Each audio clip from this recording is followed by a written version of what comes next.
Hello everyone and welcome back to Let's Replay Megaman X4. In the last part we took out some more Mavericks and now we're heading after the final one, who is once again Storm Owl. Seriously, why do they pronounce it like that? Then again, isn't Capcom one of those companies that's famous for having Japanese voice directors direct the English voice acting still? Or was that Sega? I forget. One of the two does it, or used to at least. Anyway, this is also the only stage of the game where Zero can be entirely long range. Well, at least for the first half. I'm not actually going to use the ability we got from Cyber Peacock until Storm... I almost said Storm Penguin again. Who is Storm Penguin, even? That's two different Mavericks from X1 combined, and... Oh, dear lord, I'm sorry, Zero, your face. That's actually something that's really weird. X5 does it too. As long as the right armor is being damaged, you're completely fine in it. Even if your face is enveloped by a laser or, say, in lava. X5. Again, Matt Rex's level in X5 is just weird. Also, fun fact, this is the first time I've ever gotten that right armor all the way to the end of the stage. Half the stage, at least. The second half is going to be much shorter this time around since we don't have to go for the late capsules.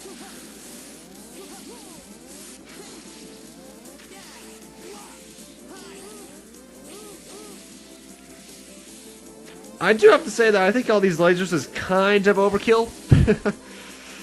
And keep in mind, they're aiming at their own ship at the moment.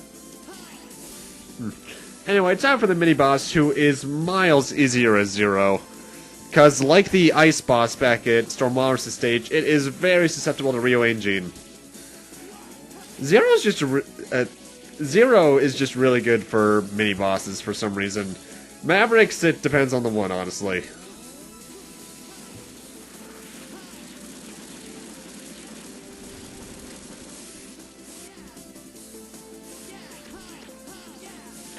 Anyway, time for Storm Owl.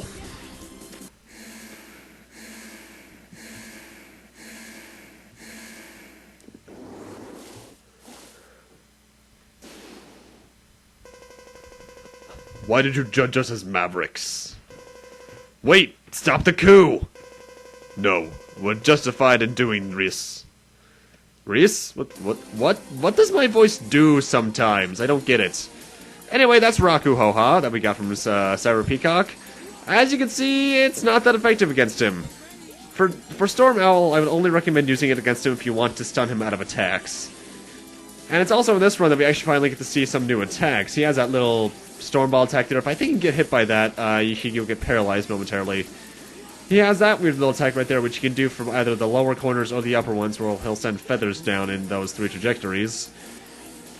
And he has this one other attack that I don't think he's actually going to get the chance to do, where he sends tornadoes after you, if I recall correctly. In fact, I think he was trying to do it right there. Oh well. Storm Owl stage, really easy, honestly, even as Zero. In fact, you could possibly take him off first. The only thing is you'd have to have a harder mini-boss without rearranging. Well, for beating him, we get Tenkuha. This is a Z-Saber upgrade entirely. It ups the power a little bit, and it also allows you to destroy energy pellets that enemies shoot out at you. Repliforce is at the Space Center, or harbor. I have to go. No! Please wait, Zero! I don't want to see you two fight. Someone has to stop your brother. I'm leaving. Alrighty, time for Spaceport. It's about the exact same as it was in Nexus playthrough, though it can go faster due to Zero's better agility.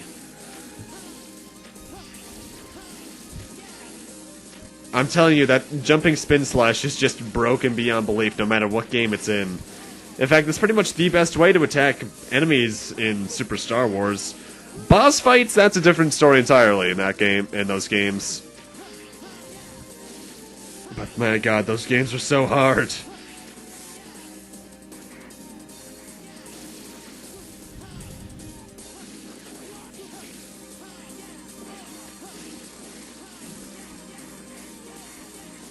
Yeah, you gotta wonder why they put their logos on the sides of the levels like that, because no one can really see those easily.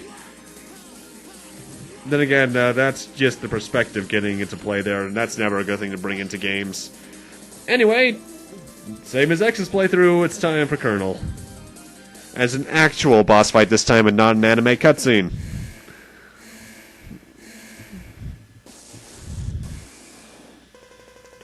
I don't want to fight. Step back. I'm sorry, I can't let you through. I'd also be sad if she loses you. Don't be so presumptuous, Zero. Save it until after you've defeated me. Show me what you've got. If you couldn't tell by the fact that that ship in the background jumps like 40 feet upwards, I died to Colonel. Colonel, like in the X's playthrough, is weak against Frost Walrus's weapon. I forget what it's called. But it's actually much more effective than X's weakness because it actually does a good amount of damage. You have to be careful because you have to get really close to Colonel in order to do that, and with his attacks that can be kind of dangerous, specifically with Earth Crush, I think it is called, that Earth Shockwave he likes to do, and those 3 in mid-air shockwaves. But if you can time yourself just right, it's honestly really easy, but at the same time really fun. I'm actually kind of sad we didn't get to fight him twice, because fighting him as Zero is actually quite the thrilling boss fight. Then again, lightsaber against lightsabers can almost never go wrong unless it's one of the really old Star Wars games. Ground Crush, that's it. Impressive, Zero. But it's too late. What? Replicable Force has left for the space... grammar. Even if I perish, Replicable Force lives. Colonel. Zero. Tell Iris that her brother died happily. Did they misspell happily? I think they did.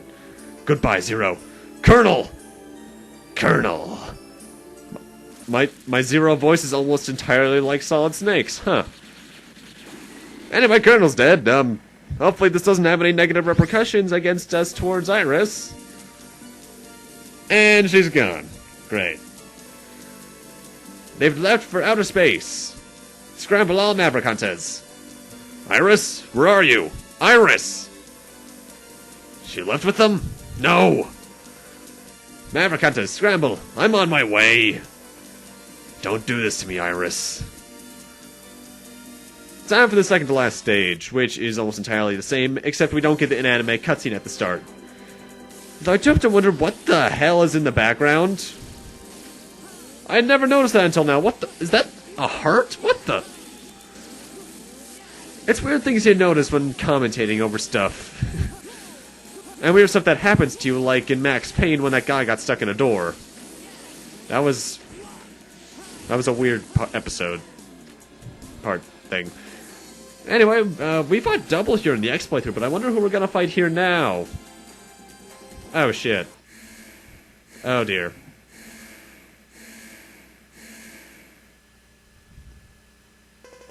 Iris! So you fought with my brother. I'm sorry. Then it's over. Everything. Wait, Iris! Listen to me! Goodbye, Zero. Iris! Well, it's not like she can do much. She's just a normal assist support type replicant, so it's not like she can do anything major, right? I just had to say it, didn't I? Forgive me, Zero. Anyway, Iris now gets her own little right armor thing, which is entirely invincible on its own. Whenever you attack it, it just sends out these little drones that you can destroy in one hit. It's not until she starts glowing purple like that she sends out the little purple orb that she used to transform as a gem. And that's what you have to hit. It's weak against Ryuane Jin, and it's also around here now she starts to do her big attacks. Namely, they're just 2 specific kind of lasers, I believe. One is this, which is actually fairly easy to dodge, and I think there's another one she can do. One thing you're also going to need to keep in mind is that she hurts a lot. I think she does more damage with one of her attacks than the final boss does, because look at that. If you have to use a sub-tank during this boss fight, don't feel ashamed. I have to do that all the time, honestly. It also gets its own little unique boss theme, which I actually really like. But as long as you use Ryuane Jin, honestly, this boss is really easy. Anyway, time for my favorite cutscene in the game. And everyone else's, really. Prepare to laugh.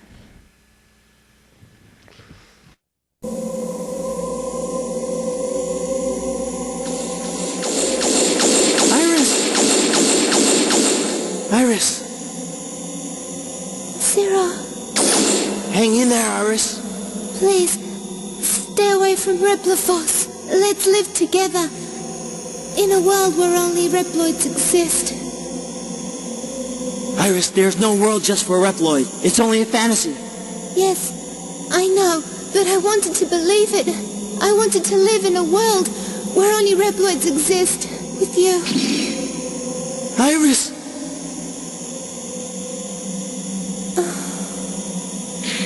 Iris! Iris! Iris! Iris! Iris! Iris! Ah! No, this isn't happening! There's no reason for me to go on. What?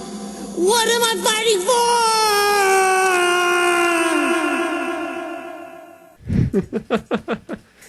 Every time I play the game, that always just makes me chuckle. And what's really sad, too, because it's supposed to be a really sad scene, but the voice delivery just doesn't work for it. Lucas Gilbertson, the guy who voiced Zero in X8, Command Mission, and Maverick Hunter X, actually redid that scene. And it's a lot sadder, actually, because he downright screams the thing. It actually sounds really invested in it. And then Johnny Young Bosch, the voice of Zero from Marvel vs. Capcom 3, just sang the damn thing, which was actually really funny. Nope. I saw that coming, but I could do nothing against it. Anyway, I haven't been commentating over it, obviously. But in the X path, I took the upper path in this level, but now I'm taking the lower path as Zero. Yeah, there's not much difference, honestly. The only thing down here is that the instant death trap is now spikes. Spikes. No, the bottomless pits instead of spikes, rather. Anyway, we know who's here. Let's face the big, old, bad British guy himself. Well, one of the big, bad, old British guys from this game.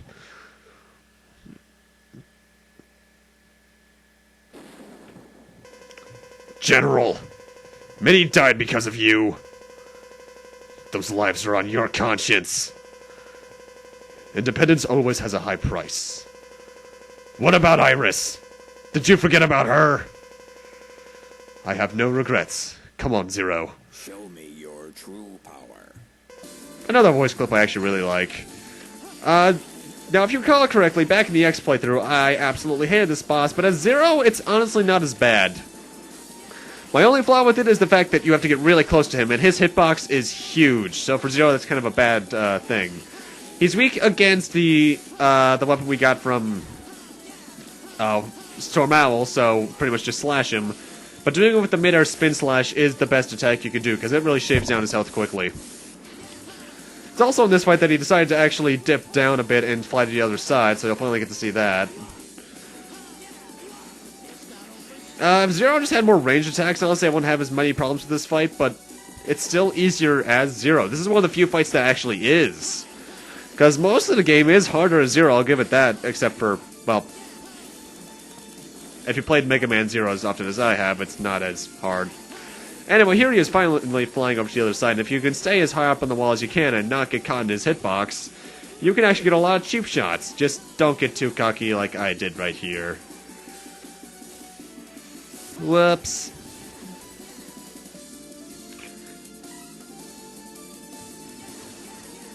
There's also a laser attack you can do from that side, and I think you can also downright fly from that side to the other, but honestly, as Zero, he's not that much more of a threatening fight. The only thing that's really hard about him is the size of his hitbox and his damage output. Dear lord, it's so many damage points. Also, I got a game over there, so I had to replay the entire half of the stage. That wasn't fun. But, General, he's easy enough as Zero, I suppose.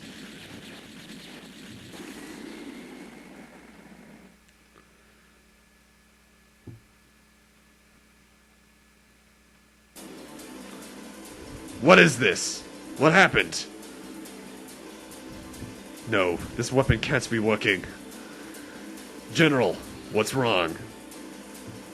Someone else is controlling it. Then, Earth's in grave danger. It must be stopped. I'll handle this. Alrighty. With that, I'm going to need to end this off here. Thank you guys for watching, and in part 10, we're not only ending off X4 in general, but we're also ending off the Zero playthrough. See you guys then.